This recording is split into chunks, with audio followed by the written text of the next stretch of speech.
Matematika u fušu. Evo jedan zadatak iz stvarnog života. U ovom zadatku pokazat ću ti kako izračunati potreban materijal bez bacanja novca. Matematika u gradnji bazena. Gradiš okrugli bazen, a nemaš pojma koliko pločica kupiti. Opseg dna je 25 metara i 12 cm. Najprije trebamo izračunati površinu bazena.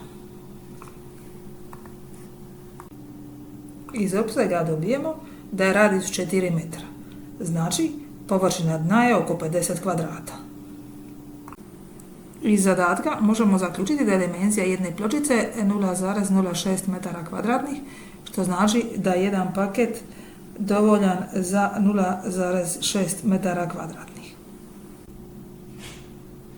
Nakon kraćeg matematičkog računa dobijemo 83,7, znači potrebno nam je kupiti 84 paketa pločica.